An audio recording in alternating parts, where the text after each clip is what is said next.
la dite année 1577, M. de Damville, pour les Huguenots, leva les armées contre le roi et envoya des grandes forces aux environs du puits pour essayer de le surprendre.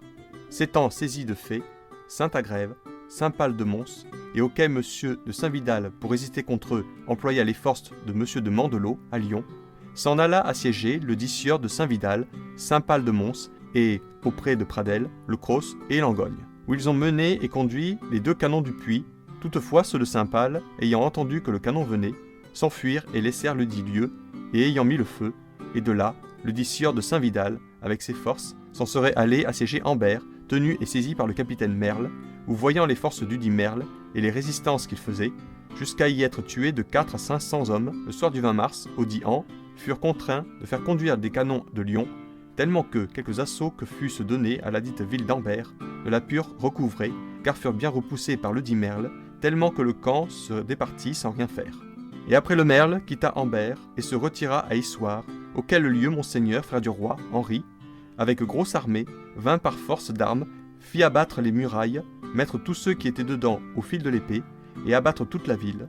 Les soldats s'étaient saisis des femmes, lesquelles emmenèrent et les vendaient à Baudenier-Content. Et le dit sieur du roi, accompagné des sieurs de Guise et de Nevers, se retirèrent à Brioude, où ils demeurèrent environ 3 semaines. Et, ayant reçu 30 000 livres, se retira le dit Camp, et au dit sieur de Saint-Vidal fut donné charge d'aller assiéger Marvejols, comme après fit. Au dit an 1577, et le jour de Sainte-Anne, au mois de juillet, la maladie de contagion et peste se mit dans la ville du Puy, commencée en la maison de François Beau, cordonnier, et de laquelle il décéda. Comme aussi une fille de Jean Rale, et plusieurs autres de la ville en grand nombre, de sorte que la plupart des habitants s'enfuirent et se retirèrent des villages des environs pour leur sûreté. Et au mois d'octobre après, la paix fut publiée par la ville à la grande réjouissance du peuple. Et peu après survint un grand bruit que le roi avait fait décrier les monnaies. En la dite année 1577, était si grande la pauvreté et nécessité que le menu peuple criait et pleurait par les rues à grand nombre, qui était chose scandaleuse et lamentable, car pour cause du décret des monnaies, ceux qui avaient du blé n'en voulaient point payer.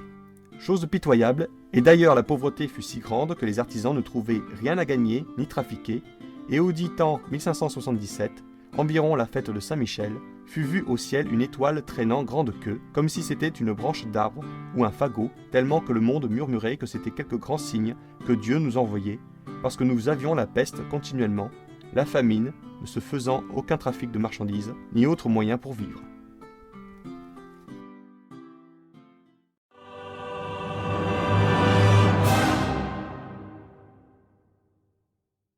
Si vous aussi vous avez apprécié cette vidéo et si vous pensez comme Napoléon, l'histoire est un mensonge que personne ne conteste.